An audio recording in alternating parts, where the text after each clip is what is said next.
a little snack for later. I thought maybe if we get halfway through the show, I might get a little hungry. Want a little chunky peanut butter. Crunchy peanut butter.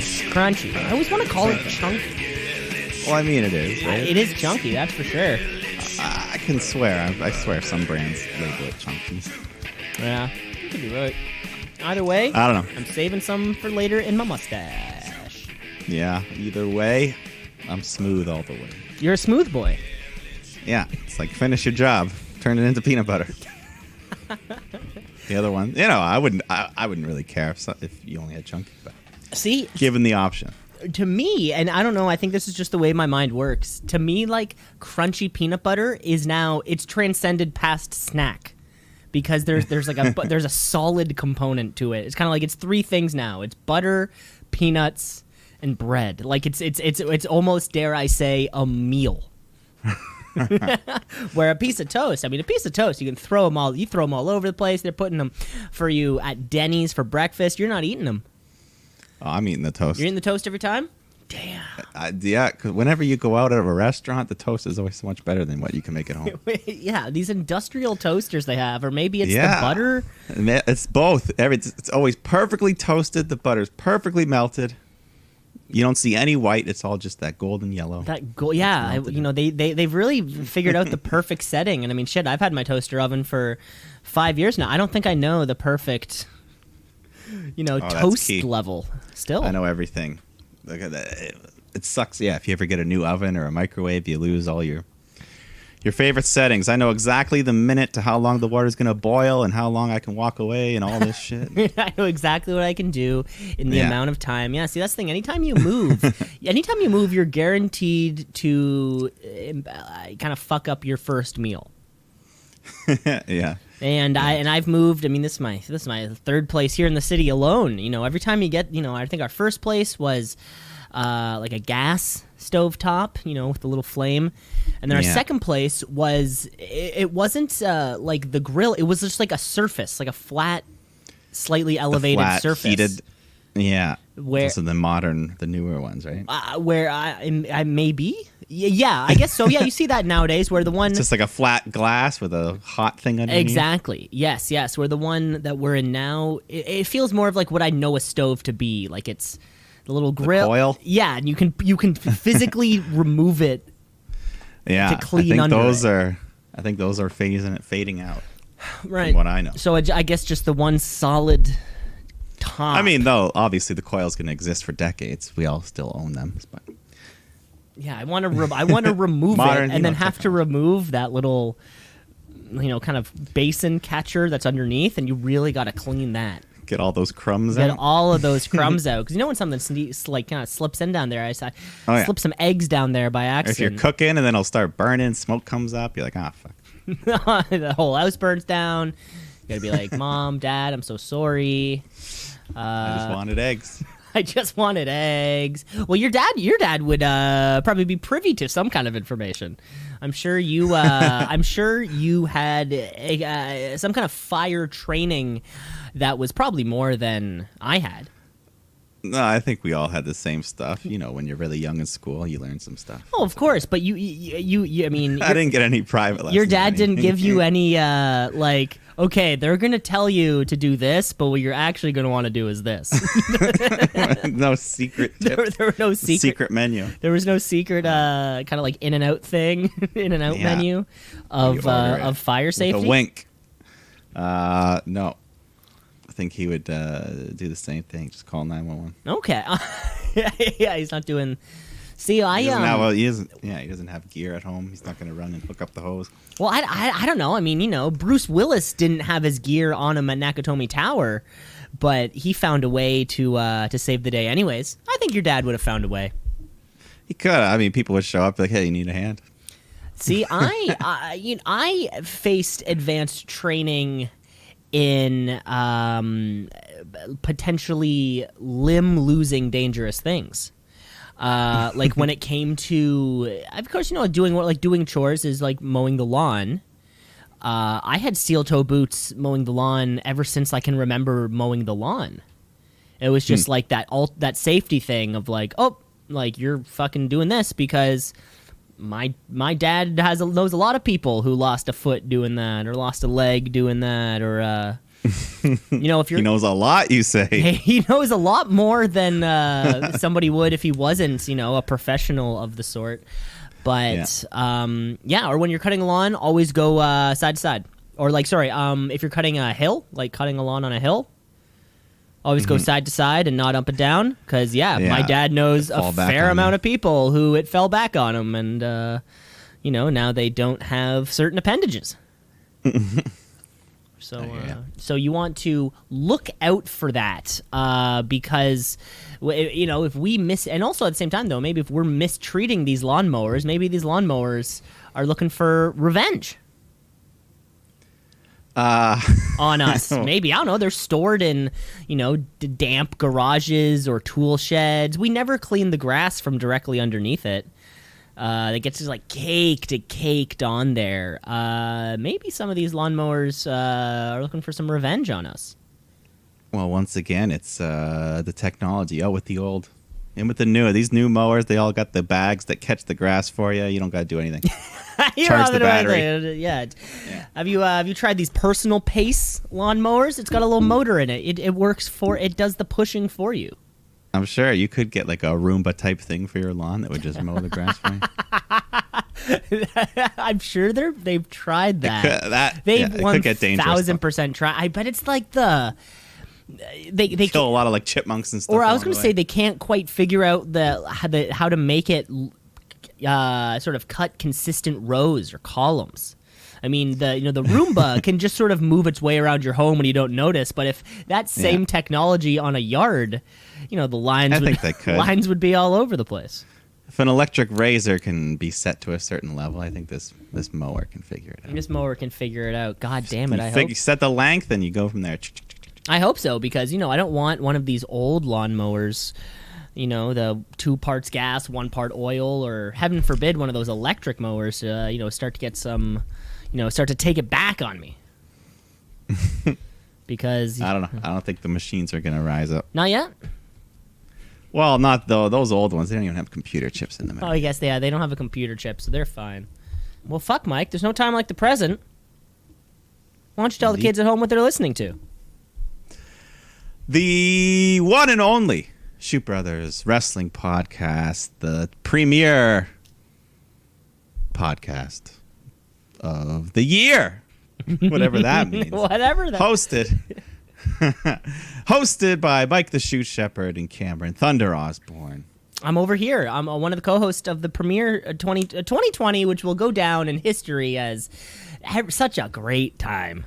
Everyone just kicked back, relaxed, and it was a great time. And the professional wrestling world is no different. We will never forget the Performance Center house shows. The crowdless thing. We will never forget this year of professional wrestling. Indeed, this whole era. Yes, some of it will get mashed together, I'm sure, but we'll never. I can tell you one thing: we'll never forget the Thunderdome. I will never, for the rest of my life, forget the first time I saw the Thunderdome, because we are here. We're there now. We're here. We're already getting some controversy. Some people misbehaving, sneaking some things in online. I did hear on the Thunderdome. I did hear about that. Let's talk about it. Let's go around the ring and just say what it was. Around the ring, around the ring, around the ring, around the ring, around the ring, around the ring, around the ring, around the ring. Yeah, so I'm not quite sure. I read a little post which was the guidelines of this, of how to get in. Mm-hmm. Or once you know how to get in, like sort of what the guidelines are, and like no smoking, no signs, no shirts with no flagrant writing anywhere, but nowhere does it say. There's like 6 or 7 rules. Nowhere does it say it has to be you. Yeah. It doesn't say that. It just kind of gives all the things that you're not allowed to do, but it doesn't really say it doesn't have to be yourself. So, Mike, we snuck some things got snuck into the Thunderdome. I'm sure the past 3 days. What have you seen? I saw some Chris Benoit's in there. What was the other? I saw someone said there was like a fucking ISIS killing in there that someone snuck in real quick. I didn't see the footage of that, but Jesus what was the other? Christ. There's a couple other crazy ones. What did you see? I didn't see any of the crazy ones. No, I just saw the fun ones. Like there was a Pikachu. Yeah, that was. I saw the. Yeah, I didn't see. I saw, and then one person was like wearing like a little costume that looked like a bear or something. Like it was kind of like, you know, like the eyes and ears were on top, or like the ears were on top of their head, like it was a onesie. Yeah. Oh yeah, there was a KKK outfit. And the WWE apologized. They're like, oh, we don't know about any of this. Oh, this isn't our fault. But you know, you give this opportunity. There's always gonna be a couple people that try to slip in something edgy. Something uncalled for. Yeah, I think one time we were watching. I think this must have been one of the seeding games for the NBA season, and we were watching the highlights, and it was in the middle panel. It was very quick, you know, because the ball was moving up the court, and just in my mind, I didn't say it out loud at the time, but I said, "That was Charles Manson." I said it to myself, just kind of like somebody in this virtual crowd looks exactly like Charles Manson.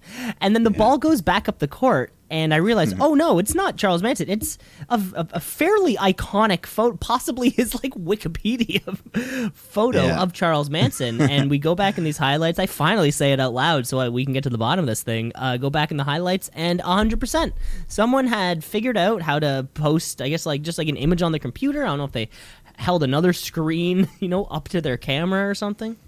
Yeah, but they'll find a way. They'll find a way. So I guess they'll just up the way, whatever monitoring they do. But I mean, at least that tells you it's genuine. These aren't planted fans, all of them. There's some real people in there. So yeah, well, and we'll have to find the system of how to get up there, because I'd love to get up there on the in the Thunderdome. You know, does it? Well, you can. Does it let you know that you're?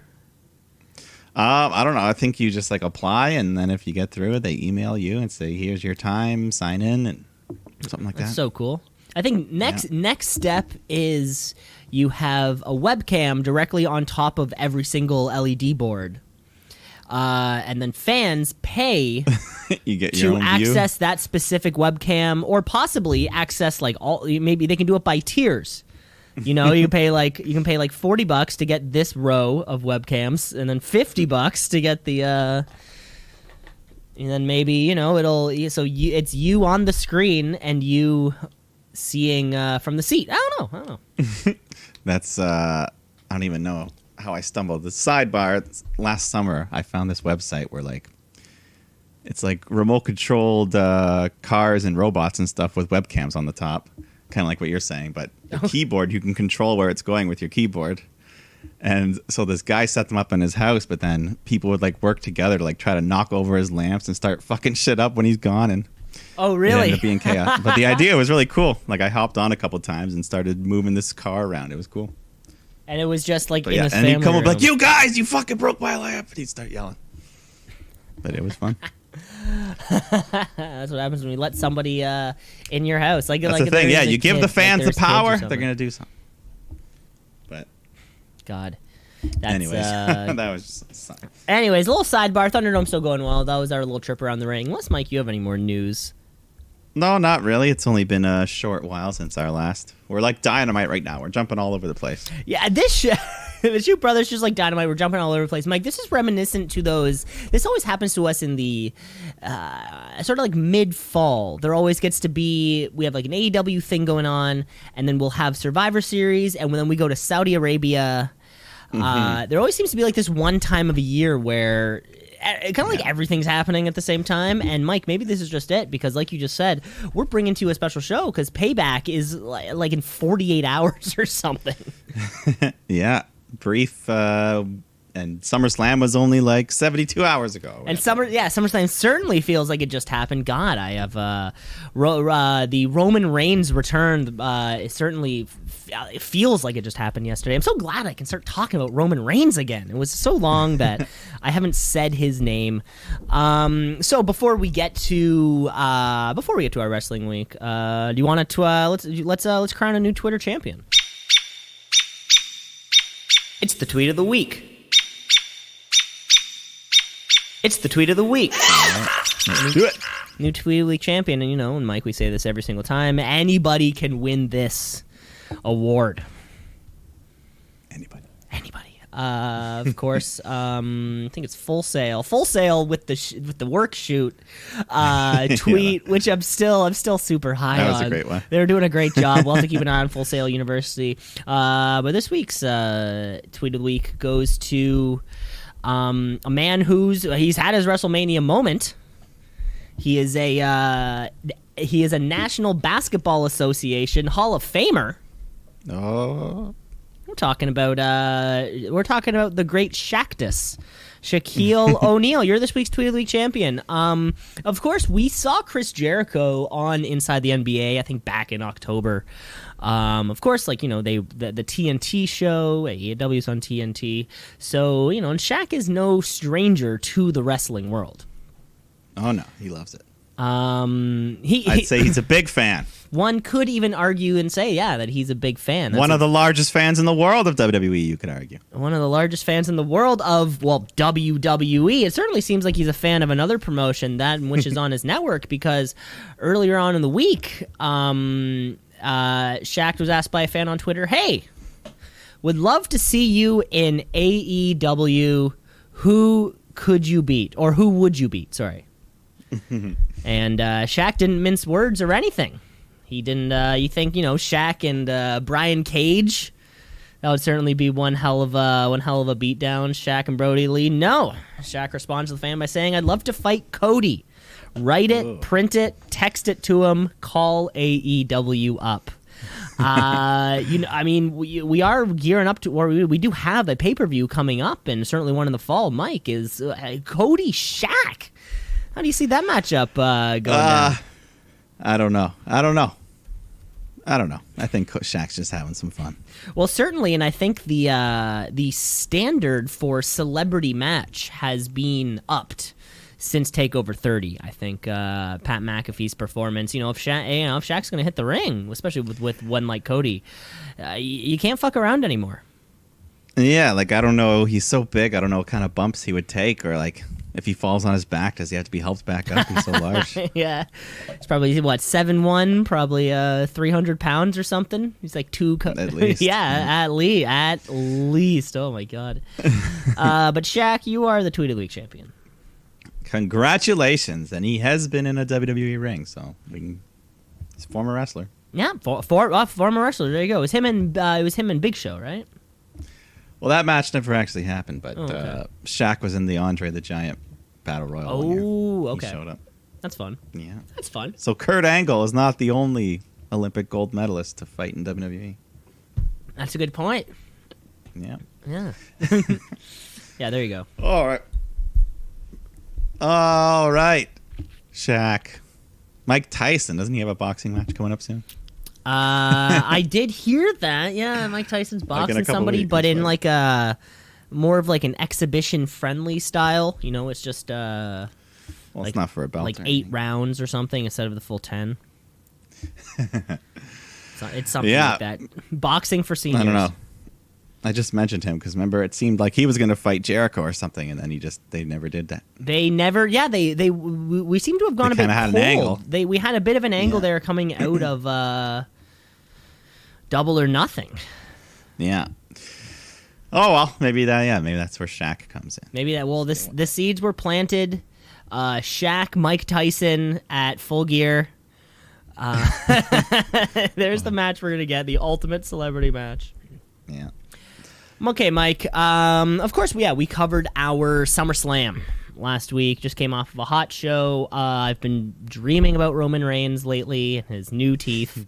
It's all I can think about. They're so goddamn shiny. His grimace just doesn't look menacing anymore.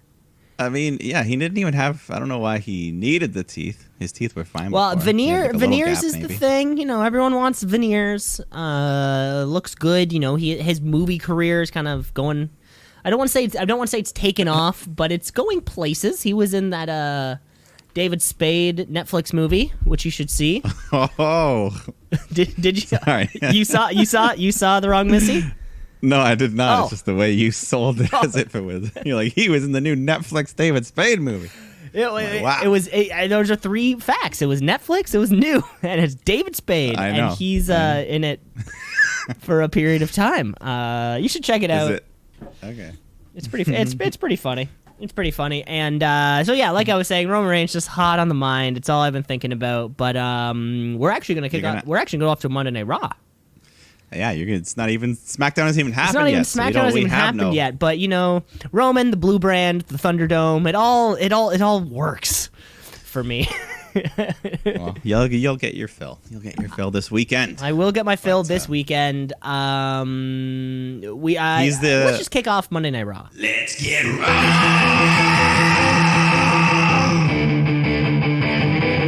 Let's get raw.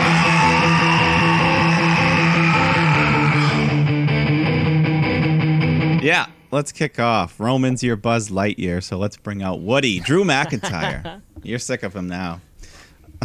Not Raw. I don't. Drew's. Yeah. Yeah, Drew's here though. He's still champ. He comes out, cuts a promo.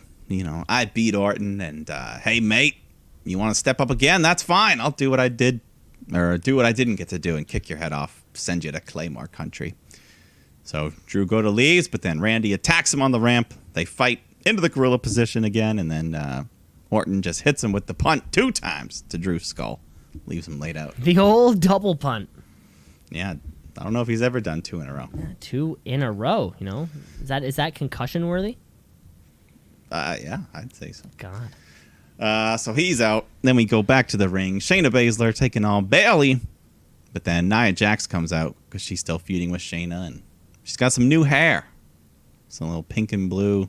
I think she. Bubblegum Yeah, ice cream. she had it. Didn't she show up at Underground? She was on Underground last week, I think. Did she have the hair? I think she may have. Maybe she did. Anyway, Baszler and Bayley, they're going back and forth. Shayna's down outside the ring, so Jax comes and attacks her, causing the DQ. So her and Shayna just start brawling, and Bayley and Sasha laugh at them, go to leave. So then Nia and Shayna are like, what? They look at each other, exit the ring, scare them off. And then later we find out that Shayna and Nia going to challenge for those tag titles at PayBack. Just like that. Just like that's all you had to do, apparently. Yeah, just get angry and... Because we thought, considering this was the first match that was booked on the card, right? Like the Bayley Sasha versus TBD. Yeah. So I think we kind of, especially going to SummerSlam, thought to ourselves like, oh shit, like this is going to be something major has to kind of happen.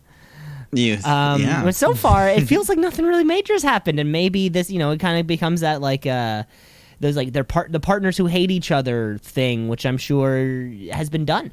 I'm sure. Very much, but yeah, looks like they're going with it. So they're good. They are certainly going with it.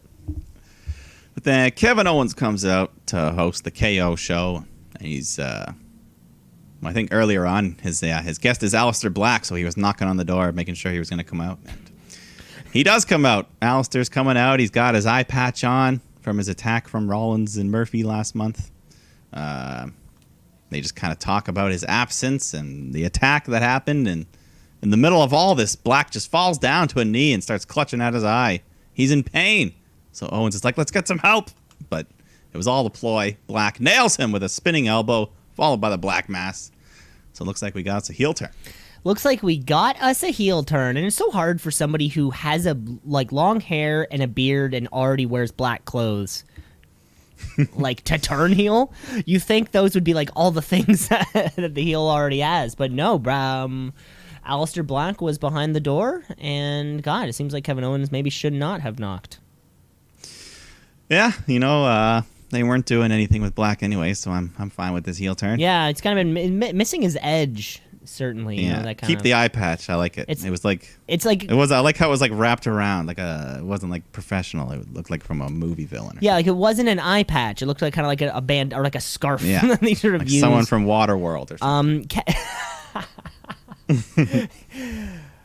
Yeah, that's a good point. All I was gonna say, every time, just guys, Kevin Owens get a new tattoo every time you. Yeah, like he added on to that dinosaur skull. He like improved that. But then he put another dinosaur skull on the other arm, and a skull and crossbones. We might need a new segment for tattoo updates. We may need a new. God, we may need a new segment. Come back next week. We're gonna look. We got a little tat update. Well, that we'll also come up with. It's hard. I mean, I guess if you follow them on Instagram and stuff, they might post pictures. And, I'm sure, but I do like the fun of. You just seeing them on television, I'm like, and just go, huh? And a lot of times you don't even know. Like Bailey, you wouldn't know she has a tattoo because she's always got like arm taped wristbands, and then you see her backstage, she's got this big arm tattoo. You're like, whoa. Yeah, I think it's someone. Like both their legs are totally done up, but they wear pants. Fandango, he's got huge tats all over his leg. Oh yeah, he's one of them. Okay, I was definitely thinking of one of them. I was thinking, definitely a male wrestler. But yeah, they just like wear tights or wear pants. Yeah, new segment. We'll come up with a better name too, like tat date up something tattoo. We'll think something something better than that. Okay, and something better than this next match, a triple threat. No, a fatal four-way. For the 24/7 championship. We got Shelton Benjamin, R-Truth, Tozawa, Cedric Alexander, the usual crowd. Tozawa just uses his power. He's got his ninjas to hold back Shelton, and he rolls up Truth for the 3, runs away. Tozawa, champ. Yeah, God. I mean, we're just gonna keep doing that. Yeah, they're kind of in a cycle right now. Really nothing at all, this 24/7 title. Yeah, and it's so funny with superstars and like winners, losers, even title belts, which will go on and off television. But this hasn't gone off. Yeah, not really, other than like Gronkowski. It sort of seems like, when we ask ourselves, like, where was Bianca Belair for 3 months? We haven't asked ourselves, like, where was the 24/7 title for 3 months? Like, we totally forgot. Yeah. So, I don't know. We'll see. We'll see, but Randy Orton comes out next. He's cutting a promo about what happened earlier and attacking Drew and losing at SummerSlam, and he says, "Who the hell you think you are, offering me a rematch out of pity? I'm a legend killer. I'm the greatest." But then he's interrupted by bask in his glory. It's Keith Lee. But he's looks a little different. Shaved the face, got slightly different gear and music. Mm-hmm. But he's still Keith Lee. He's here. Commentary team is putting him over big. So Lee gets on the mic, introduces himself to Randy, challenges him to a match right here, right now. And Orton just says, "You want to fight me? Maybe later." And he leaves. Yeah, hot move coming right off the, it says to come to Monday Night Raw right off the bat, challenge Randy Orton. And the commentary team is doing a great job just putting him over. Oh yeah. So I'm sure, or you may have heard, but I've certainly heard the deal about the new entrance music. So what I heard was the previous people who wrote the old stuff, the CFO $, mm-hmm. right? So they are no longer, or WWE isn't working with them anymore. Yeah. So I think there's like somebody new at the helm writing new music, and asked Keith Lee, "Hey, do you want to change?" And he was just like, "Yeah, sure, why not?" Yeah. No, I heard those things as well, and yeah, there was a lot of people online just being like, "Hey, man, this theme sucks," and Keith Lee's just like, "Just chill, just wait, we can fix this." So I think that there's going to be another new theme this Sunday on the pay-per-view. Yeah, there could be. Yeah, I mean, it's not like he's, and I mean, I didn't even like his old theme that much, so I didn't even notice much of a difference.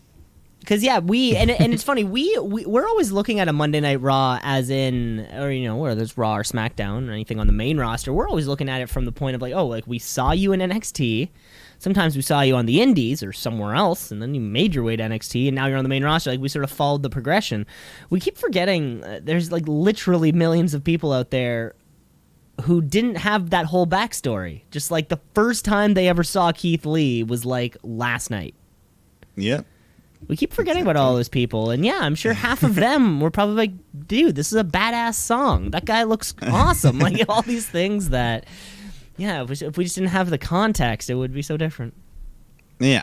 And I mean, he's still the same man, the same wrestler, so Exactly. he'll be fine. Exactly. We go backstage. Charlie's hanging out, talking to Zelina Vega. They're still asking about that footage of her poisoning Ford's drink, and she just says that video shows nothing. And then Garza's just like, you got caught. So what? Women get caught. And then Vega's just like, shut up! You're not helping me. And who's this blonde girl that's been around all the time with them? I don't know, but yeah, well, I don't get it. Like, at first I thought she worked for WWE, like a backstage Charlie type. And like, no, she's not. She's just there. I don't know what the fuck She could be another performance center type of, or, remember how last week I noticed the woman with the red hair who was in those two different segments? Maybe this could be like a different one. Like, they have kind of like a roster of these people. Maybe, yeah. But anyways, we got Angel Garza taking on Montez Ford. And in the middle of the match, Ivar from the Viking Raiders comes out to hit on this blonde woman, this friend of Garza. They mentioned her name at least once. But anyways, Ivar comes out, gives her a turkey leg, and that seals the deal. She leaves with him. And all this commotion distracts Garza. He's yelling at them, so Ford gains control, hits his awesome 180 frog splash for the win. How long has this been happening for? Do we know? What? This Street Profits Viking Raiders. Well, this has helped the Street Profits. Okay. Right? I guess so. Yeah. I guess. They won. I think this was. I mean, Eric had. This was just Ivar being the ladies' man that he's become. The ladies' man that he's become. Yeah, you are totally right. You're totally right. Just it feels like a long time that we've been doing this for. At least since Mania. That whole sports series that took like 2 months to get through. That took a whole 2 months right there. Yeah, the best of 7, whatever it was. It was like best of 8, like the Summit just kept series. Going. Yeah, I just felt like they tied at the end, and then they were like, just kept going. Oh my god. But we got some 6-woman tag action coming up. Ruby Riott, Liv Morgan, Bianca Belair taking on the Iconics and Zelina Vega. Which I'm always happy to see her in a match. Mm-hmm. Doesn't get to fight often enough. But no. Actually, all these women, we don't get enough of that. But good little match here. Belair, she's the showcase. She finally gets her hands on Vega and beats the shit out of her, hitting those big power moves and the KOD to get the win for the babyface. Yeah, for the babyfaces, Bianca Belair seemed rather subdued for somebody who believes that this person poisoned their husband. I mean, I get, she got her revenge. Certainly, she had the big KOD for the win. I'm just saying, it's funny. Sometimes funny they don't let us see that second side of a face. Kind of like that slightly deeper character. Mm-hmm. It's like, no, Bianca Belair is nice. She's good. Like that, no matter what happened, it didn't matter because you're a good person. Yeah. No, I want to see more of her. I could think she could just separate from the Street Profits for now. Let her be Bianca Belair on her own right now. And yeah, I don't know. Yeah, that could even. Well, I mean, I think we need this women's division or the women's title scene division to clear out first. I think before we're ready for our next challenger. Yeah. It's all too muddied between those two gals up there. Yeah, we'll see where that goes. 'Cause we got more of that later. But Apollo Crews taking on Bobby Lashley in an arm wrestling match. Arm wrestling. And we got Mark Henry out here, special referee. And Lashley, he's trying to stall, heel tactics. So Apollo just stomps on his foot, slams his arm down. Henry declares him the winner. Lashley just freaks out and Apollo escapes. Yeah, I got a bad feeling. For Apollo Crews. You got a bad feeling? I got a bad feling for Apollo Crews. Yeah, I think he'll. Because I just feel like the Hurt Business, he's been beating the Hurt Business too much. Yeah, I think he's gonna probably lose soon and then disappear. Exactly. If her business is still supposed to be strong, I mean, if we're still getting 50-50 booking, he's won a little bit too much for 50-50 booking. We need him to lose, and whenever I'm sure it'll be Cruz and Benjamin or Cruz and Lashley next, and I don't think I don't know. I don't have much faith in Apollo Crews. No, yeah, no. No, yeah, no. Exactly. But then Natalya and her new best friend Lana come out to talk about the career of Mickie James. But then, of course, they're just insulting her. They play a highlight reel that had nothing at all on it. So Mickie comes out, knocks them both down, and leaves. I believe, Mike, from this point onward, we do have to refer to her as presidential candidate Mickie James. Is she? Filled out all the forms proper? I never followed up with that. I should really follow up with that because I'm sure she's been tweeting up a storm or something. We'll follow up with that. We'll have that information on next week's show. Okay. Yeah, I guess. Mickie James came back to TV a couple weeks ago, right? Yeah, she came back, and then I think she lost her first match. Yeah, and she lost her last match. Lana's not a what's that? I feel like this is too good for Natalya. Well, I don't know what the hell are they gonna do? Because right now they kind of have this they're just dressed up they're wearing Natalya and Lana wearing the same clothes. That's step one to becoming a team. Yeah, I like it. Lana's kind of Natalya's the mentor. Mm-hmm. Yeah. And Lana, the protege. Yeah, it's tough to see. Sometimes, or how do we... Natalya's just kind of like the Dolph Ziggler of the women's division now. Yeah, no, that's a good point. That's a good. He's never going to win, but he's always going to be there. Yeah, when you need title feud, you can throw her in. Throw her in there. God, when's Charlotte coming back? Do we have an update on that? Well, I'd say maybe it's a good thing when it's quiet because then you'll get a nice surprise return. Oh man, if I get Roman and Charlotte returning in back-to-back weeks, I'm gonna call the podcast. I don't think there's any more important things to talk about. She could be looking for payback. She could be. We'll see. But someone else is looking for payback. Bobby Lashley, he's all pissed off. Shows up at the Raw Underground entrance and just says, "I'm coming in." And so he goes in, beats up some schmuck. And then Dolph Ziggler steps up next. And he's looking good at first, using those amateur wrestling skills. But Lashley just kind of sends him flying out of the ring into a brick wall. So that takes him out. Then this other little guy comes in. Lashley just makes quick work of him. And that's our Raw Underground seg for now. Was Shane McMahon there and I missed it? I think he was at the door when Lashley barged in. He's like, "Okay, let him in." Yeah, I was expecting him to do his really sweaty, staring at the camera, dimly lit and his commentary going on oh, that was sick. Oh, his well, you can just hear the sweat pouring down his face. Yeah. From the microphone. I was hoping for that, but I guess I couldn't remember if I saw him or not.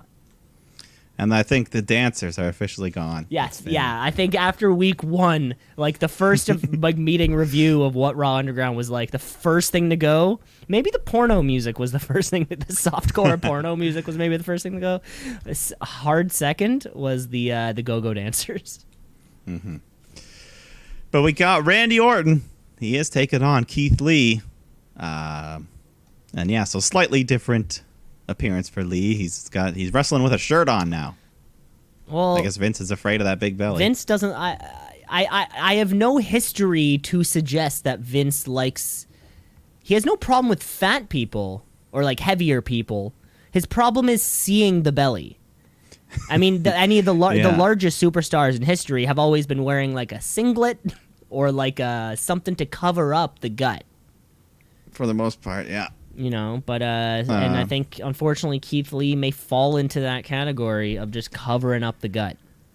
Yeah, I think there's no reason to. I think he looked fine. He looked great in NXT. If he's confident, he wants to let it hang out. Let it. Agreed.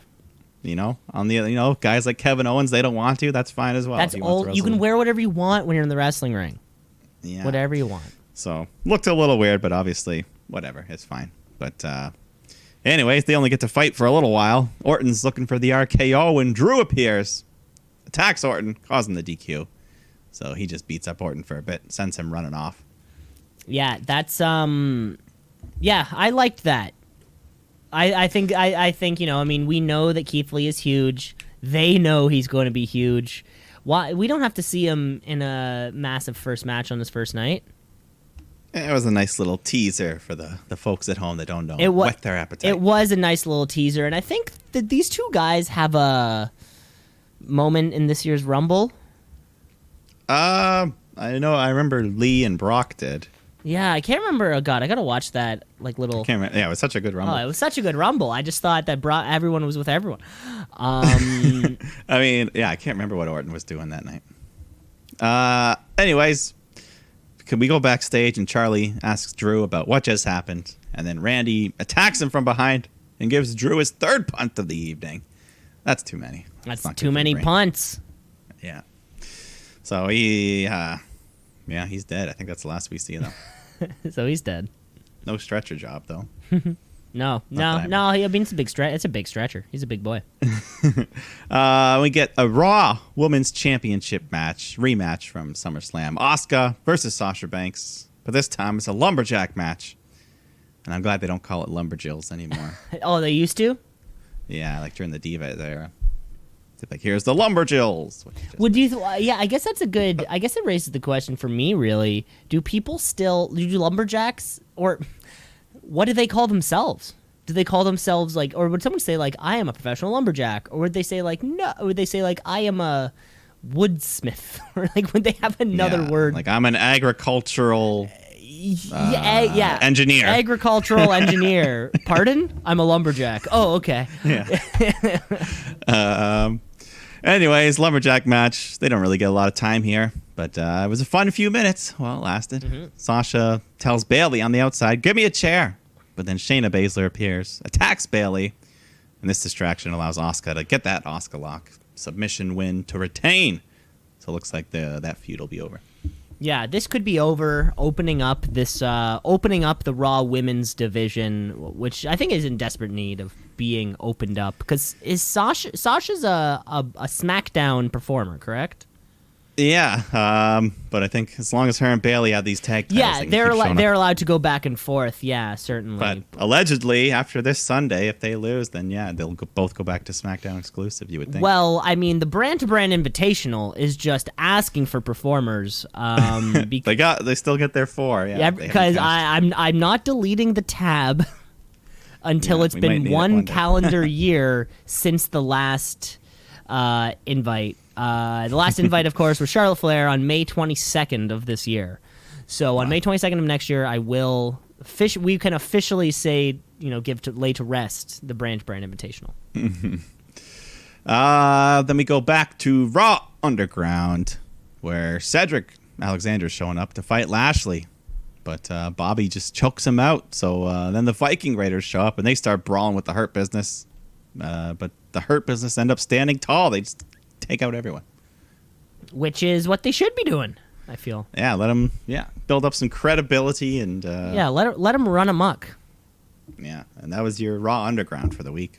I think we're coming on. That was this week 4 now. Now I think you may have guessed it'll like after it happened, and then you said it'll go 3 more weeks. So now we're at the end of what may be Raw Underground.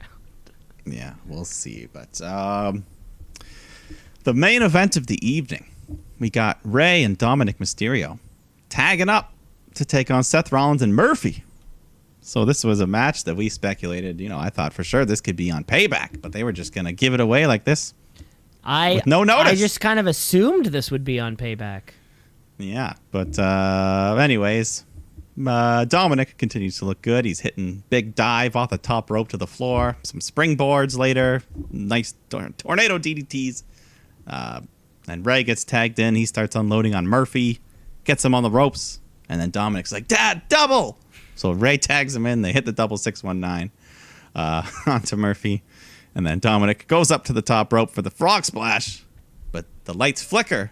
They distract him. It's that damn Retribution. Rollins gets up, pushes him off the turnbuckle. But then Retribution appear, and they just and they get in the ring. So Rollins and Murphy and the commentary team, they all get the fuck out. Retribution surround Dominic. He's alone in the ring. Ray goes in, tries to protect his son. So Retribution, they just beat them both down. And then all around outside the ring, Retribution just stands tall on the apron to end the show. And they look pretty damn good there. Nice visual. The nice visual of I think it was 6 of them total. Yes. And yes, after I think you sent that one image, and there's wild speculation going online of who could fill these roles. A couple people it seems like we know for sure. There's a couple I think are still unproven. I'm 100% confident on Dominic Dijakovic. I'm 100% confident on that. Yeah, him and Dio Madden both seem because they're so big. And after I heard the Dio Madden one, I'm like, yeah, I can kind of guarantee it's those two guys. As far as the rest of them, well, I mean, I thought Ciampa was one of them. I don't think he'll be one of them. No, the one that I thought, one that was labeled as Caden Carter, I think might actually be Tony Storm. Because upon further inspection, there was like another side angle picture, and it looked very much like Tony's body shape. Oh yeah, on the far left. She's got the big booty. Yeah. And, well, Mike, I was going to say the Converse shoes. That's like. And then the Converse. That was the other. And the big booty. Well, that would be awesome. That would be fantastic. We were just talking about Tony Storm. We were talking about Tony cool. Storm last week, and where is she? I mean, and then that means there's still a couple spots left. Yeah, and also, I mean, I think Meltzer might have said that the people under the masks at any given week might not necessarily be there during the reveal and shit like that. But eventually it has to be. Eventually, yeah. Eventually you're going to get that is Dominic Dijakovic. I can almost assure that is him. I think at this point, yeah, it probably is the foundation members they've got. Well, yeah, these people have to get into their characters a little bit, right? And we needed to keep Retribution kind of at the forefront of, because I think that was the first technical breakdown we had. Of the night, or sorry, I guess that wasn't even a technical. Like they weren't fucking around with the show all night. Yeah. In SummerSlam they didn't appear at all. So, yeah. But Retribution, man, we're still doing good with them. Yeah, so far so good. New faction who has an intricate understanding of like mechanical, audio visual equipment is also pretty cool. I mean, we've seen the things that these guys have done to alter the show. I hope when they are revealed, we get some kind of like an A-team type thing. One guy's the muscle, the other one's the face, the other one's the brains. We have one person does all like the gadgets and on the computer all the time. The other one's like good with maps. All of these sort of powers, like a Scooby-Doo thing, and they all come together. Do you think any of this is tied into what the hacker was supposed to be? God, I think the hacker is done. Yeah. I could see that there, maybe certain elements of what's happening right now were sort of, some stories pulled from, or some backstory pulled from the hacker.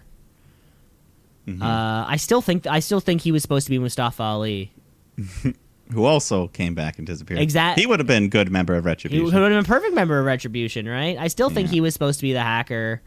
And the hacker, maybe if the character does come back, he can kind of be like an Exalted One type. Retribution is Retribution, but they follow, sort of like, at Anonymous on, they sort of follow one person's lead. Yeah, that could be. That could be it. And that was the entire show. That was Monday Night Raw. Yes, indeed. Yes, indeedy. Mike, we really only actually have one more show to cover because it's been a short show and AEW moved around a bit. So how do you want to handle the rest of the show? I don't know. Do we have a middle segment? Do we just jump into the thing? Or I've got a middle segment trivia if you do. Yeah, I've got trivia as well. Okay, great. How about we take a break and then do we got some trivia, we have some NXT review, and then of course we'll talk a little bit about PayBack. Yeah, we'll talk about the matches we know and go from there. Go from there.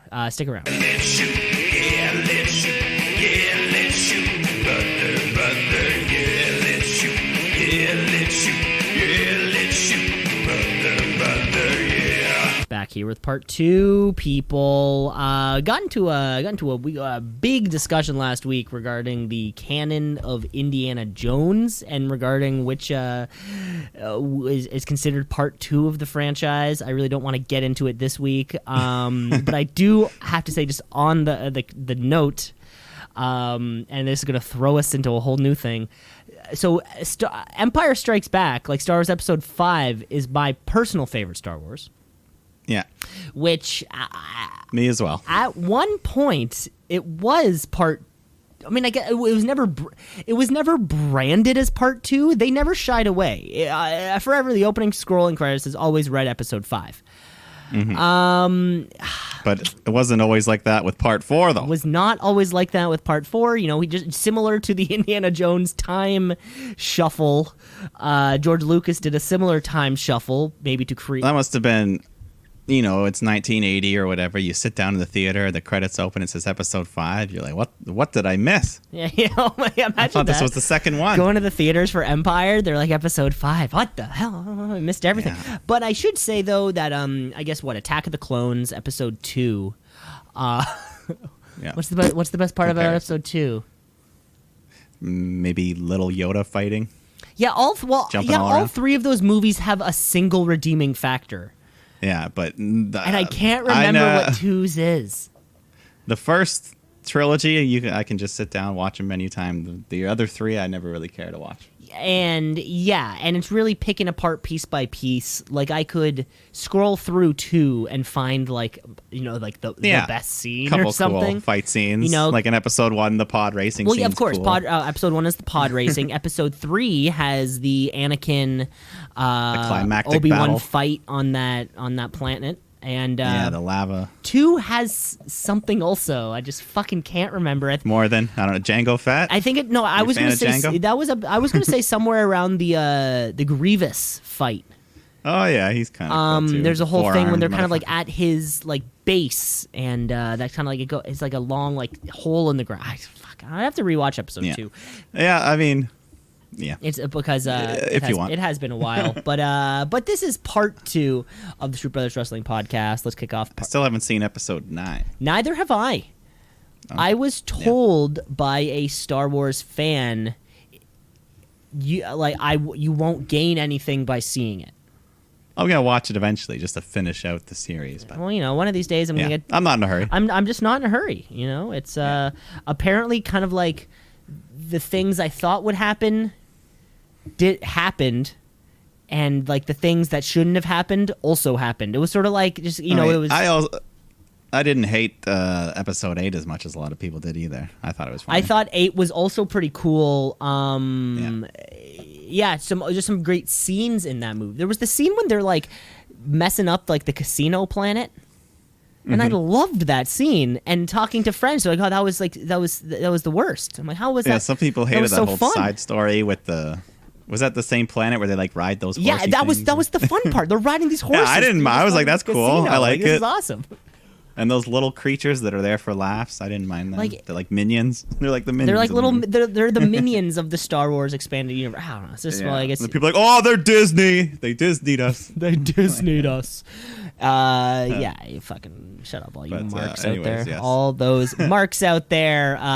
Let's just agree to like movies and stop talking shit about them. Exactly. Like we were saying, we're kicking off part 2. We're getting nice and ready as we sink into the rest of our wrestling week. Let's fire up some trivia. Trivia. Woo! Trivia. Woo! Yes, let's fire. We're firing up that the old- trivia cannon. It's been a short week for us. It certainly feels like because we were just here with SummerSlam. So, Mike, I have 1, 2, 3, 4, 5, 6, 7 questions for you.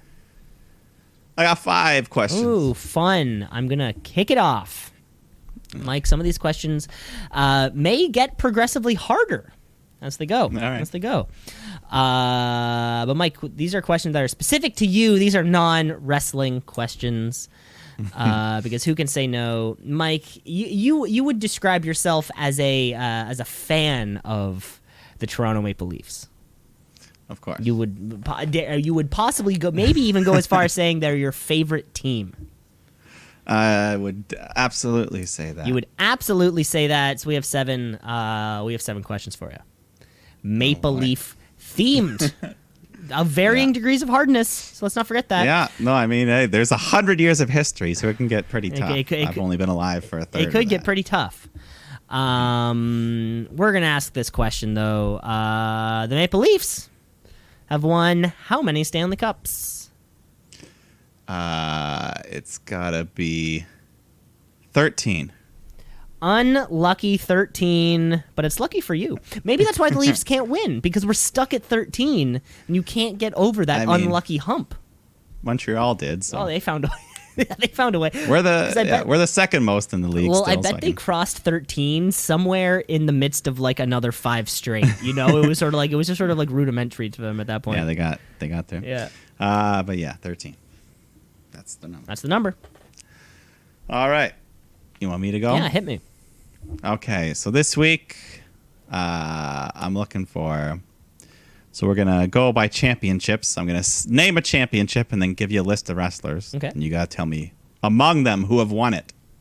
Could be multiple, could be all, could be none. Okay. All right. I like it. So let's start off with the WWE World Championship. The one that's current, the one that's been there forever, the WWE Championship. Yes. The main title. Okay. All right. Among these men, who have won? Roddy Piper, Jake the Snake, Andre the Giant, and Scott Hall. God. That's tough. Yeah, because that's also a lot of slightly older people. Mm-hmm. Okay. Well, I'm gonna say. Andre the Giant definitely held it at one point. He had to. He was the biggest draw in the world's history. So I'm going to say him. Okay, you want to lock in? Yeah, I'm going to lock in with Andre the Giant because I do believe there was something where like he only held it for like a day or something, right? Or it was like somebody beat him right away or something like that. So like that fact sticks out in my mind. So I'm going to stick with Andre the Giant. The other guys, though, I feel like they were all around when Hulk Hogan was winning all the time, or Ric Flair was winning all the time. I feel like, and I dare I even say, possibly neither of those other 4 men ever won, or sorry, the other 3 men rather ever won. So you said Roddy, Scott Hall, and who is Jake the Snake. Jake the Snake. Mm-hmm. Yeah, I'm going to say it. I think Andre the Giant was the only one that won that belt. Well, you are correct. Fuck yeah. And Hey. you had the history of it right. He won the title with a crooked referee double cross on Hulk Hogan. And then he was stripped of the belt after because he tried to sell it to the $1 Million Man. Oh right, okay. You have told me that second part of the story. I think before he tried to. But sell he's it. still the title reign does stand. So he was the champ, but the $1 Million Man never got the belt. He tried to buy it, and then the president's like, "Get out of here!" Vacated. So and Scott Hall was a big IC champ. Yeah, Razor Ramon, Scott Hall. Yeah, that was his. That Like was I his. said, he didn't That was his boneyard. Yeah. Okay. It was his boneyard. I got a question for you, and possibly a quick follow up right after. We don't know. Okay. Mike, who holds the Toronto Maple Leafs record for lifetime points? So like most points as a Toronto Maple Leaf. Most points as a Toronto Maple Leaf.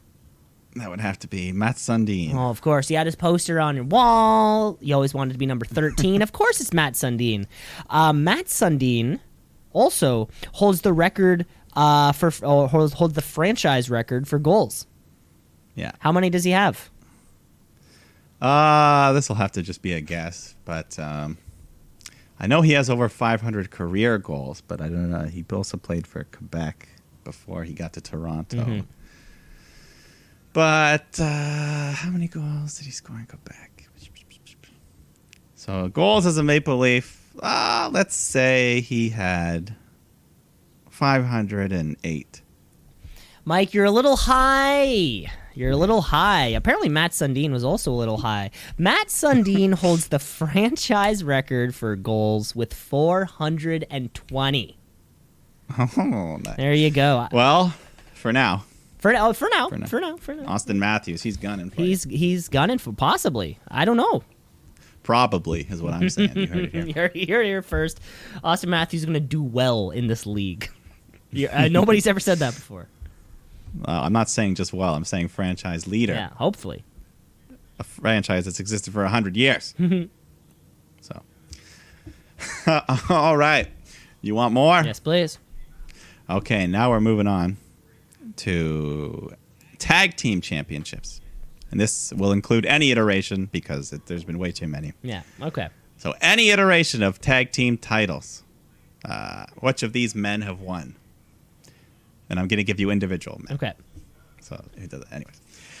So we got Shelton Benjamin, Enzo Amore, Otis, and Ric Flair. Any iteration of a tag belt. So within WWE/F.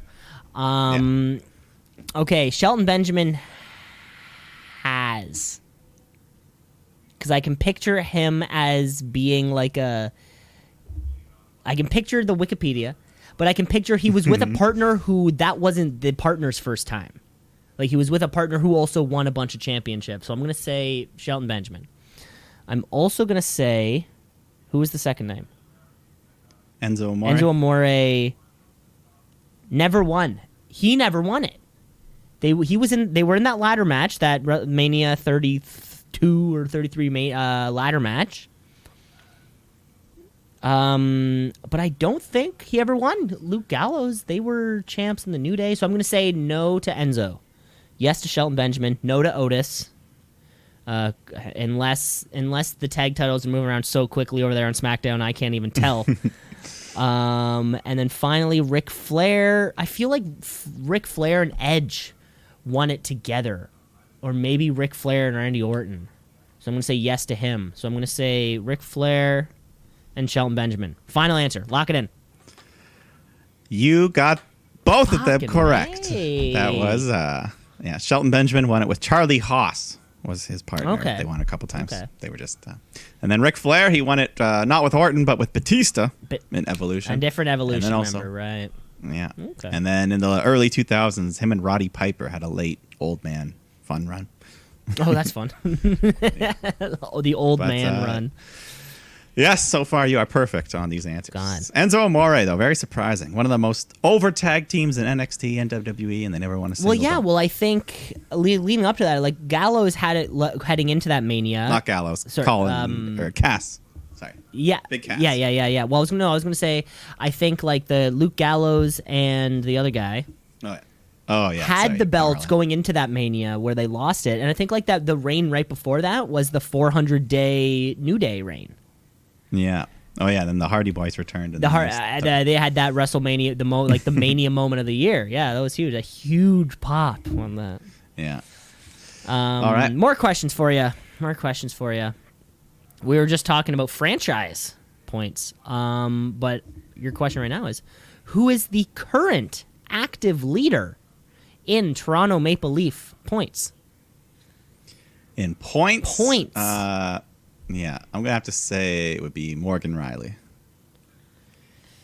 Not Morgan Riley. It's actually Mitch Marner. It's actually Mitch Marner. Wow, he went pretty quick. Morgan Riley holds the current Leaf record for points in a season. Out of active players for points in a season. Wait. What was the question? The question was lifetime, like all points. So how many points do they have in their NHL career? That's correct. Okay, so Marner has more. Marner has more, but Morgan Riley has had a better season. You know. What do you mean? Like Morgan Riley had a season where he had 94 points. No, that was Marner.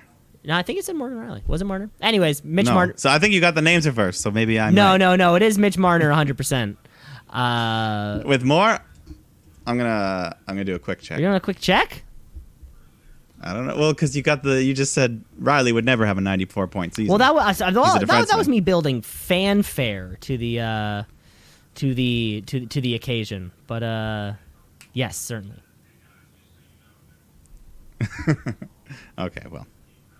Was I wrong? Let's check. Morgan. Got Mitch.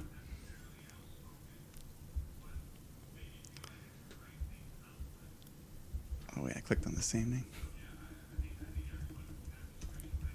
This is fun. Dun, dun, dun, dun, Okay. dun. Yeah, I think hopefully this is just including. So it looks like Marner, yes, is ahead by 21 points. 21 points. 21 points. That's a big 21 points. I guess, Yes. being on the offensive line, I bet their assist and goal numbers are totally different, though. I just got crossed up with that 94 thing. Made me unsure of everything. Of So I all just the had to check. Leafs things I've I had ever to check. known. Of course. Do I not just had worry. to- Do not worry. Yeah. Thank you. Anyways, all right. You want another one? Keep going. We're moving on to the Intercontinental Championship. Okay. Here's your list of people. Randy Orton, John Cena, Roman Reigns, and Big E. I think John Cena is the only one that has not won that. Lock it in. Lock Lock it in. Lock it He in. is correct. Yes, everyone else has had a go at that. Because IC I guess that's all he needs for that Grand Slam or Triple Crown or whatever they call it. Yeah, that's the only one. He could still do it. And I totally remember that Roman IC reign where he would just like hold it over his back like it was like a like a it was a backpack. satchel, like he was going Yeah, to class. satchel. Yeah. Yeah. Okay. And then Big E, he just that was early. That was before New Day. That was when he was still like Dolph Ziggler's bodyguard and shit. Right. Yeah. I can't picture him even close to that belt. Yeah. Well, who knows? Who knows? He's gonna push. Well, now he's He's gonna back. push. All right. Next question for you, Mike. This Maple Leaf holds the franchise record and league record for most points in a game. Who is it? Oh, of course. Daryl Sittler, the 10-point game, legendary. Led John Derry. Do you know the specific breakdown of that? I'll say he had 6 and 4. 6 and 4, baby.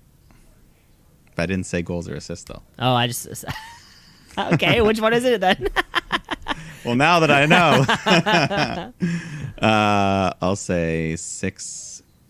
You know what? I'll go crazy and say 6 goals. 6 goals, the double Hattie. Yeah, that makes it even more impressive. Yeah, seriously. And that might have even been back when they didn't have secondary assists. But maybe not. 76. So Yeah, I'm not sure. okay. Probably they probably did. Okay. Now we move on to the United States Championship. Okay.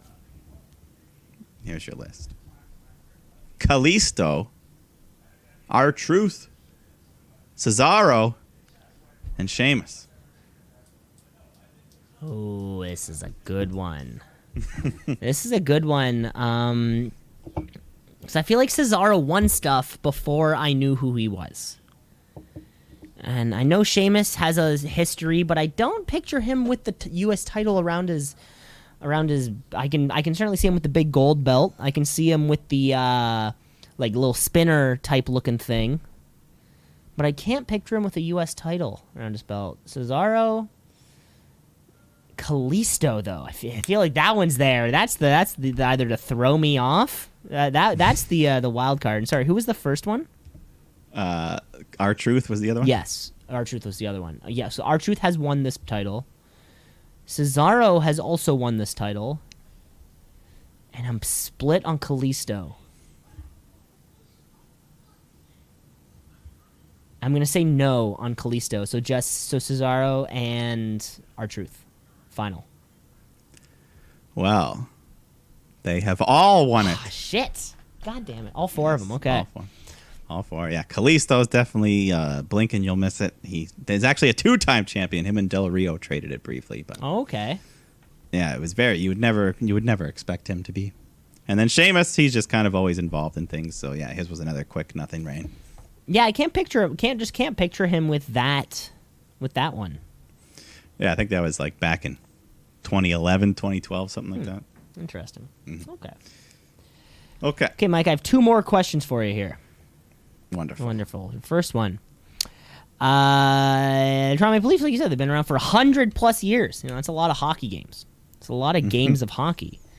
My question for you is, though, Mike, what is the Toronto Maple Leafs record for consecutive wins? I know they've hit 10. 10 might be the limit. It might be higher, though. It might be...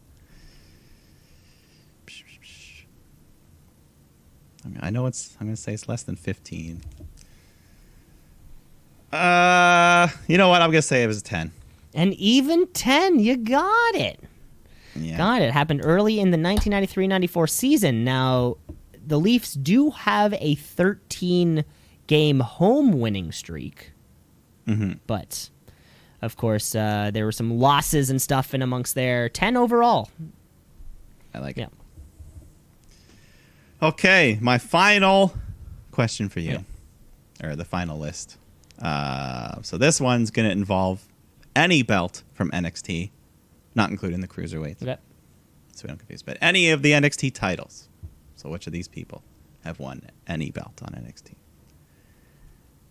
Once again, we have Big E, Becky Lynch, Kalisto, and Buddy Murphy.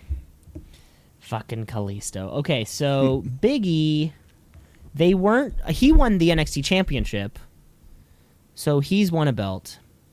Kalisto, were they even on NXT? That's my next question. Becky Lynch, I'm going to say no, because I think I picture Charlotte kind of holding that early kind of NXT women's division down.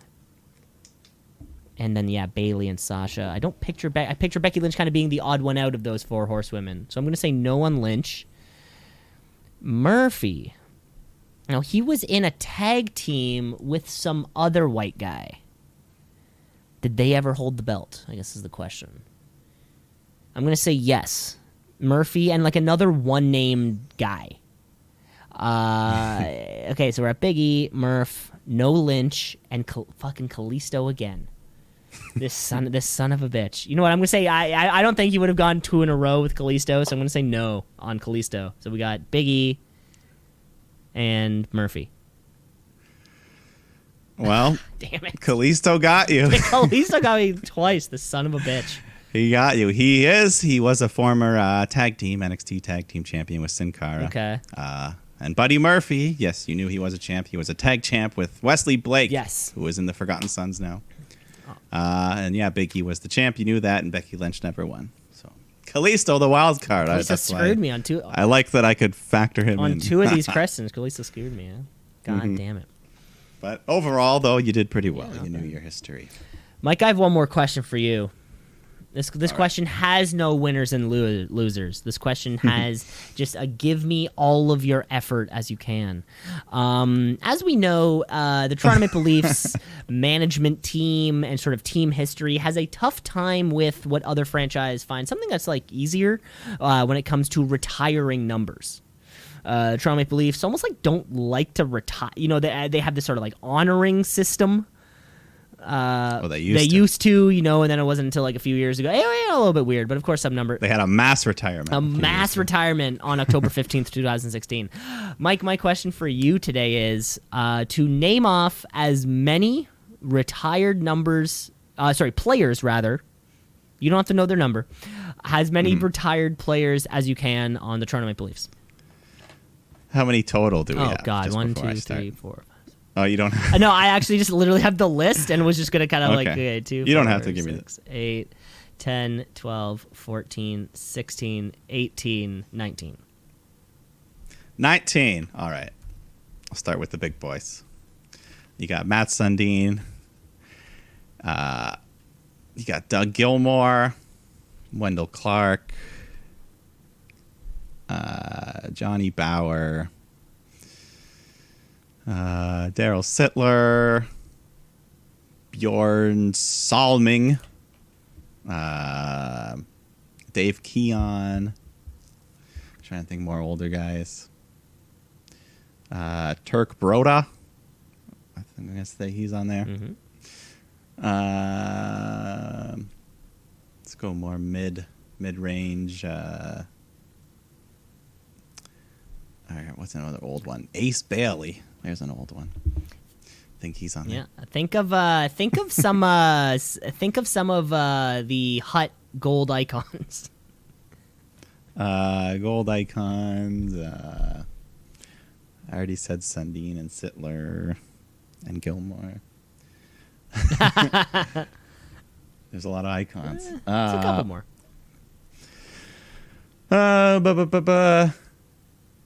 Let's keep going here. Because I remember a couple players had to change their numbers because they got retired. So who was? If I think of the number, I might be remember.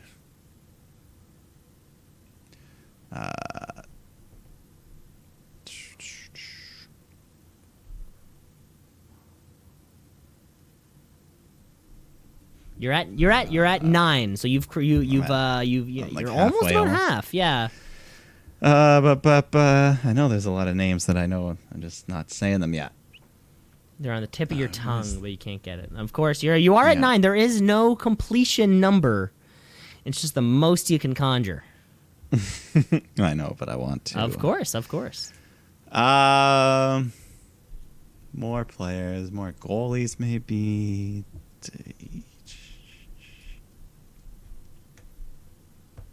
Oh, what's his name?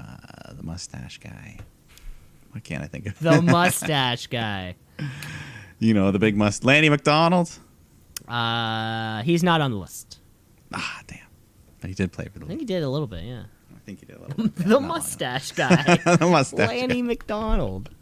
But I haven't played Hut in a while. That's probably that's what it is. Are you playing Fall Guys? No, you're not. You can't. I could on the PC. You could on the PC, yeah. I'll wait for the Xbox. You'll wait. Release. You're a patient boy. It has Mike. Fall Guys has you written all over it. Oh yeah, I could kick it. Oh fast. yeah, you could. I've seen video. I know. You could could crush that. Yeah, you could. What you like one warm up, and then you would win. you would win the whole thing. Like one warm up round. I've lost everything. Sorry, you're at 9. There is a lot of numbers. Lisa been around for a long time. You are sourcing from a lot of material. Yeah. Dave Andrzejczyk? No. No, I'm just throwing it. Just throwing names out there, Mike. You got 9. Yeah. You almost crossed that 50% threshold. Excuse me. Let's keep going through down some of these numbers, right? Hap Day. Yeah. We got Red Kelly. Yeah, I think you could have gotten Red Kelly. Bill Barilko. Bill Burr. Is he the one that the song's about 50 mission cap? Possibly. He's not in the Hockey Hall of Fame. The last goal he scored won the Leafs the cup. Possibly. You know. Oh yeah, 1951 he retired. So yeah, that makes sense.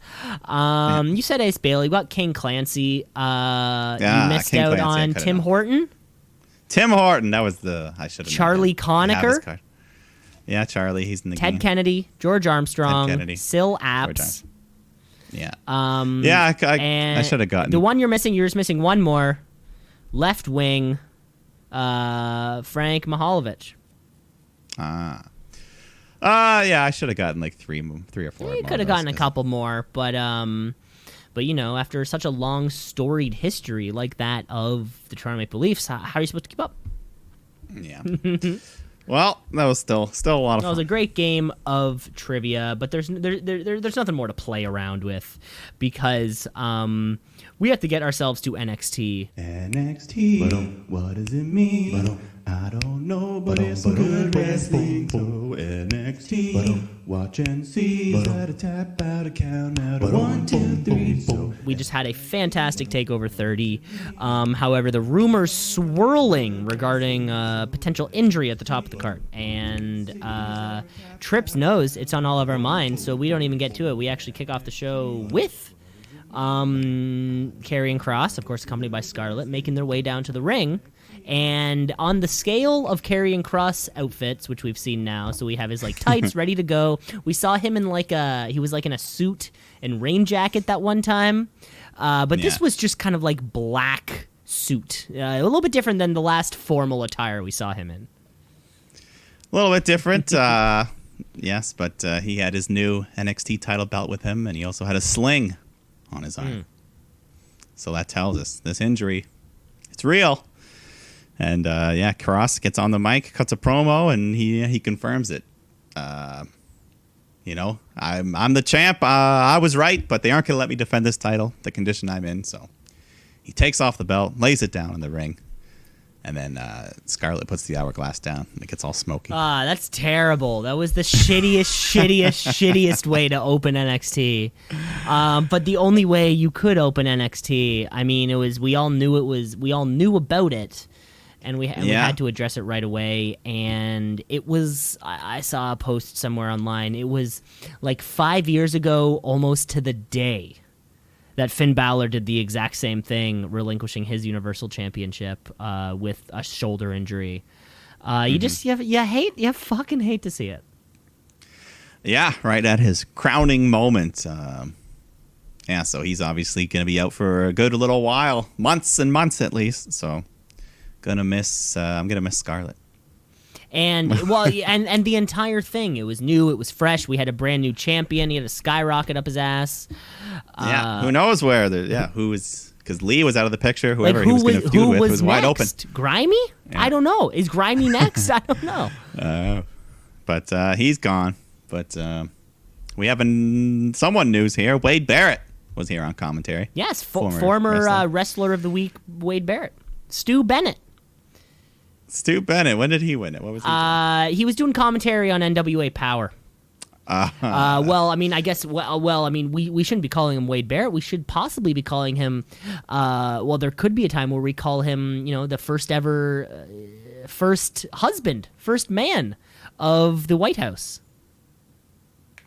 Oh, is he with Mickey James? I didn't know. I think they've got like kids and stuff. They've got kids and like a mutual savings account and I don't know, stuff like that. Well, yeah, and who knows if he's this could be him making his way back into the company. I don't know if he's retired as a wrestler or we'll see. We'll see, but he's filling in for Morrow for now, I guess. Yeah.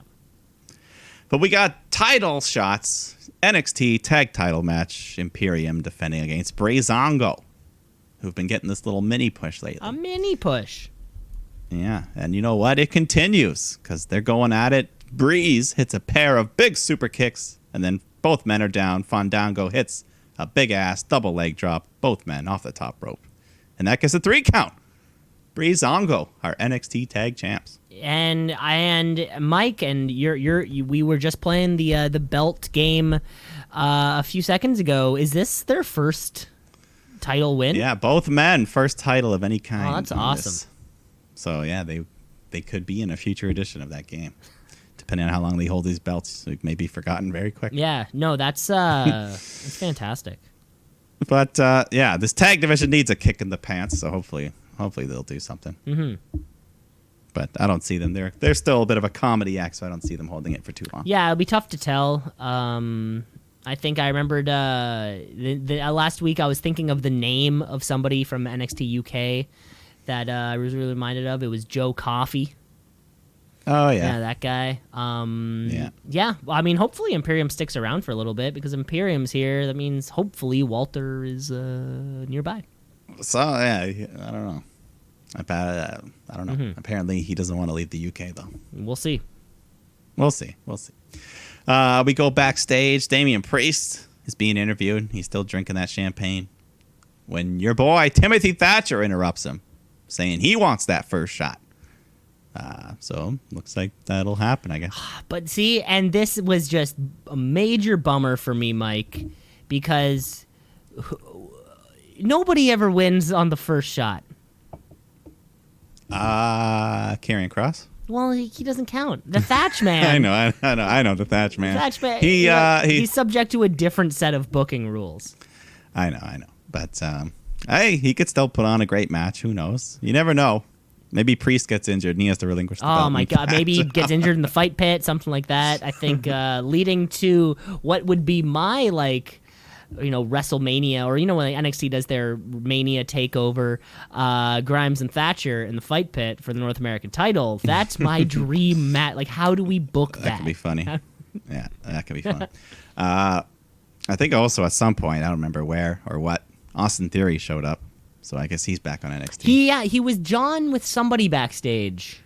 Yeah. I mean, he was supposed to be a disciple of Rollins, but they just kind of dropped him, remember? Yeah, they kind of dropped him, and now, Seth has certainly been carrying... He hasn't needed the help.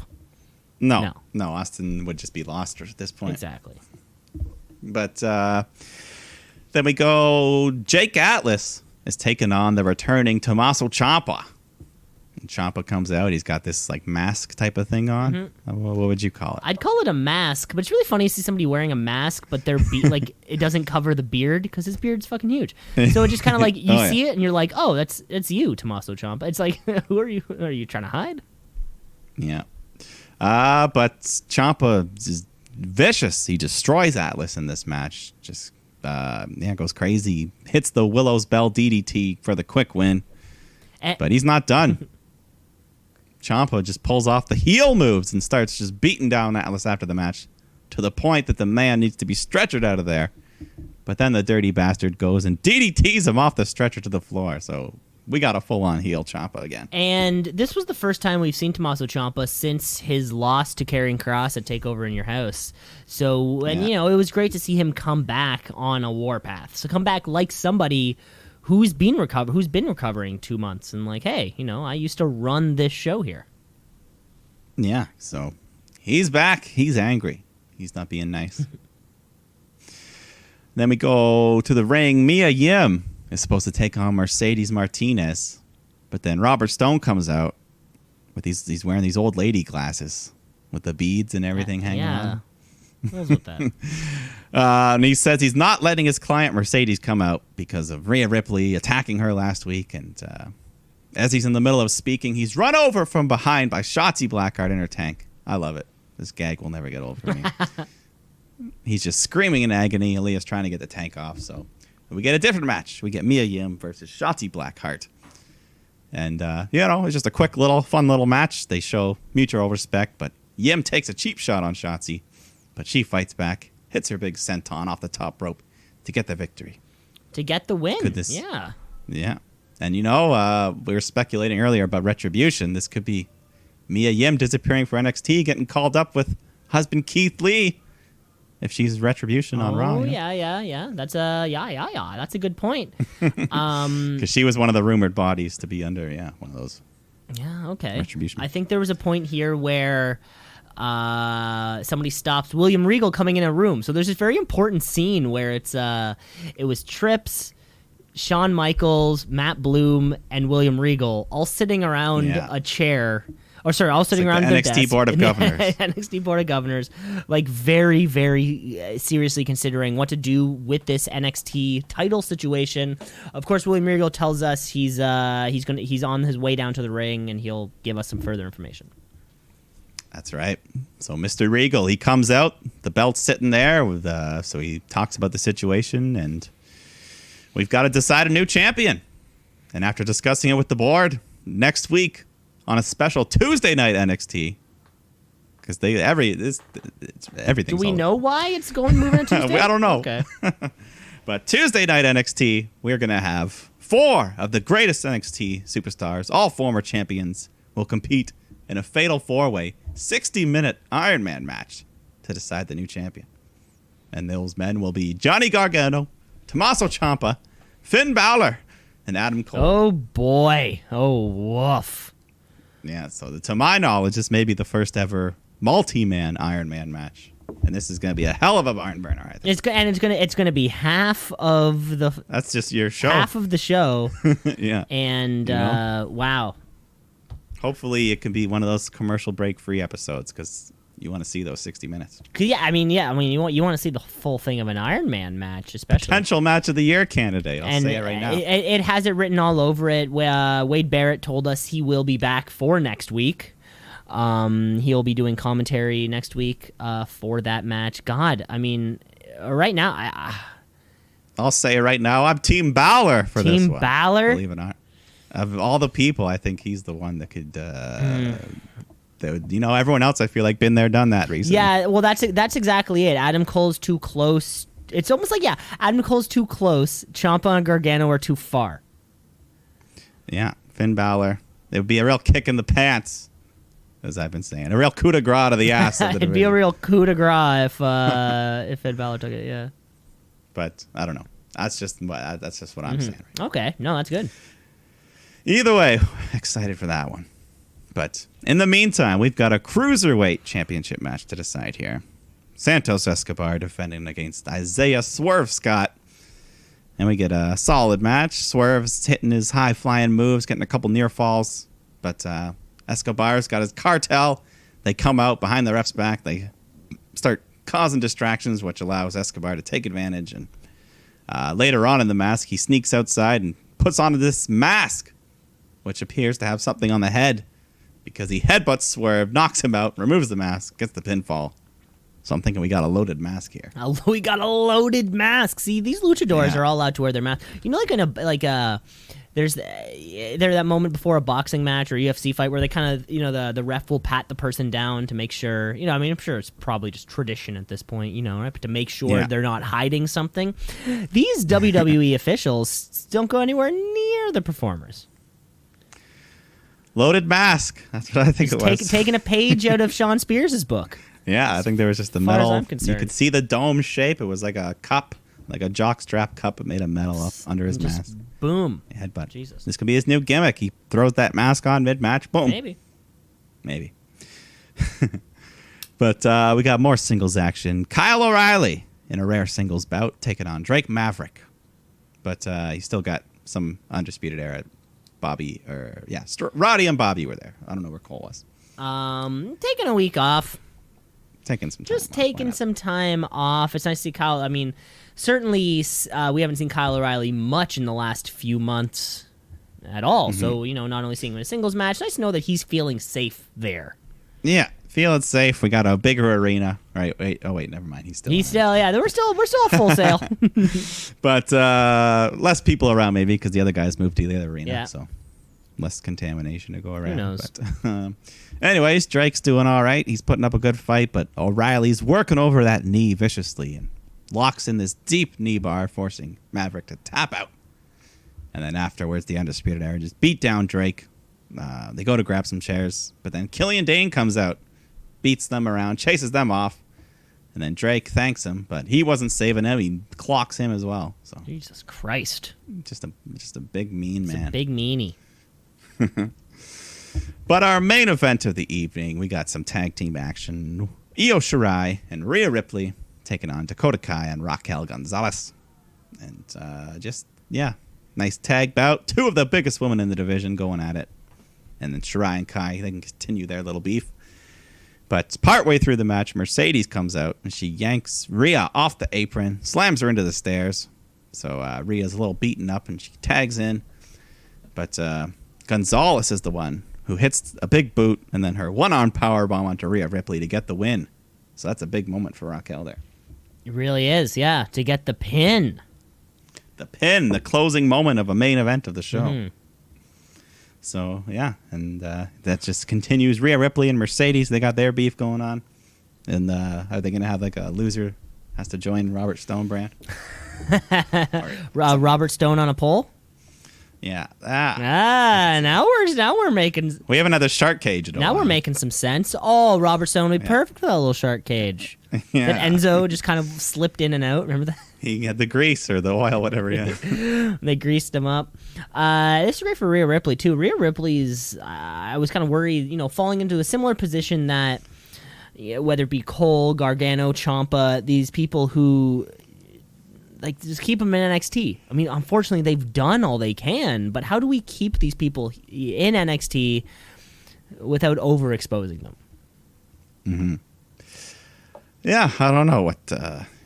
after this Rhea Ripley Mercedes thing, where does she go? Where does she actually go? It sort of seems like she's done all she can in NXT, and the only logical case is for her to take on Charlotte when she moves up. That was NXT for the week. We do have Payback in a couple days, though. There's only a few matches right now announced on the card. I'm sure there's going to be something that they tweet that they put on the pre-show. Yeah, we still got a SmackDown. We still have a SmackDown. Well. But Mike, how about you lay out some of the matches on this card? All right, what we know so far on Raw, we confirmed that Bayley and Sasha will defend against Shayna Baszler, Nia Jax. And I feel like the Nia and Shayna are going to win here. Just because they've already lost the one gold, so now they're going to lose the tag belts, and everything's going to crumble for Bayley and Sasha. Everything's going to... Yeah, it seems like, and a few months ago we were... Yeah, for months we've just been waiting for their friendship to dissolve. And I don't think this is it. No, I don't think this is the end of their friendship, but I think this is another knock on them, and I think they could lose the belts, whether it's just a quick... Okay, yeah, you think this is them But we'll see. We'll see. I don't want them to lose, actually, so... You take that back, maybe. Yeah. I mean, but we'll see. We'll see. We got another Apollo Crews defending that U.S. title against Bobby Lashley. And like we were saying earlier, yeah, you don't think it looks good? Like I was just saying this earlier, I do not think. I mean, you don't beat somebody bigger than you in an arm wrestling match one day and then beat them in a wrestling match the next day. I think all signs are pointing Lash Man. The Hurt Business need to start looking like they hurt people as their business. Maybe they can contend this match in the Raw Underground lair. That would be eventually. Eventually, we need a match down there. A title match with down sweaty there. Shane McMahon. Then we also we'll get a proper conclusion, hopefully, to Keith Lee versus Randy Orton. So give them a nice showcase, 20 minutes, whatever. Yeah, I'm just looking forward to this. Just Randy Orton still at the top of his game. Keith Lee, and Randy likes working with these younger, less established dudes. Randy likes these indie dudes, these Ring of Honor, PWG people. This is an exciting time for Randy Orton. And like we said, for the people, that don't know Keith Lee and they only got a taste of him, now, I'm sure in this match we'll get to see him doing some of his moonsaults, his Spanish flies, and so people can be like, holy shit. This will be a huge moment for him to just pop that top off. You know what I'm saying? Indeed. And anyways, as of right now, this is what I have as the main event. We've got a no-holds-barred triple threat match, which every triple threat match is no-holds-barred. Technically. For the Universal Championship. So the newly crowned The Fiend, Bray Wyatt, will defend against Roman Reigns and Braun Strowman. So they're not fucking around. They're just jumping right into it. Roman Reigns back. He's going for it. Who's going to win And this they one? announced this during Raw.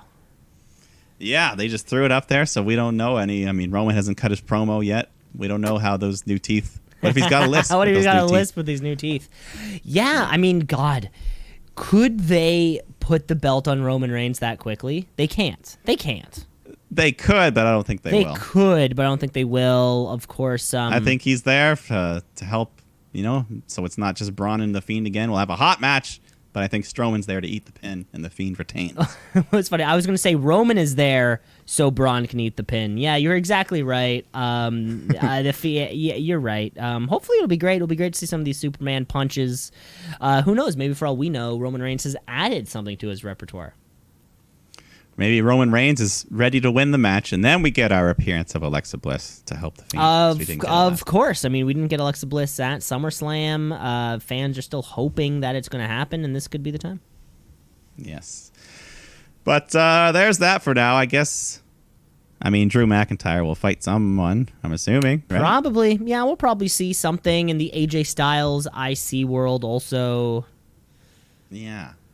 So, yeah, they could add anything. The women's match, Bayley could have a quick match. Who knows? Or I guess they've already got the tag titles, but Asuka could have a match. Something could happen. Yeah, we'll see. We'll see. And that was our that was the quick little payback preview, and god damn it, that was the entire podcast. Yes. We only have time for one more thing, though. It was a short week, maybe not much source material. It's time for the wrestler of the week. It's the wrestler of the week. Wrestler of the week. Of the week. Of the week. The wrestler of the week. Of the week. Of the week. The wrestler of the week. Of the week. Of the week. The wrestler of the week. I'm going to kick off here because, god damn it, NXT. NXT started such a shitty way. Because you're right. Nobody wants to see, nobody wants to see somebody get hurt. especially when they are a champion, especially when they're new, especially when it's something that's exciting. How are we going to get Karrion Kross back for SummerSlam? For Survivor Series, so he can take on The Fiend? I don't know. I just wish him all the best. Karrion Kross, you're my wrestler of the week. Attaboy, Mr. Cross. Yes, we hope that shoulder recovers nicely. That massive shoulder of yours. Wrestler of the week. Like, it's only been a half week or so, and I don't know if I can give it to anyone specific because nothing's been confirmed. I'm just going to give it to Retribution as a group because I don't know. I know they didn't do a whole lot, but that ending pose was pretty cool. And it was the people of the world were guessing. Of course, that was screen grabbed and tossed around Reddit. I'm sure tossed around the squared circle. Who are they? Tossed around more than the 24/7. More than the 24/7 title. Retribution, now a 2-time wrestler of the week. I gave it to him a few weeks back. And who knows? The individual members were waiting for your faces to pop out there. Mm-hmm. Soon. It's got to be sooner rather than later. It has to be soon. I mean, especially maybe the way we finished on Raw with them only coming in at the end. Yeah. Instead of having their production glitches all throughout, to me, sort of tells us that it's next week. It's close. I mean, what's another word for retribution? Revenge. Payback. So maybe this Sunday is the end.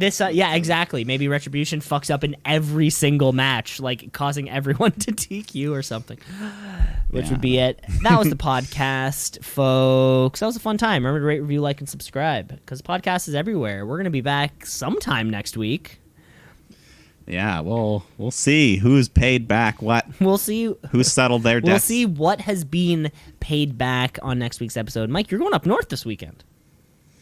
Yeah, I mean, I've heard the weather doesn't look that great. Oh, that's a bummer. It's already. Oh well, go up with the family with my niece and them, and so it'll be fun.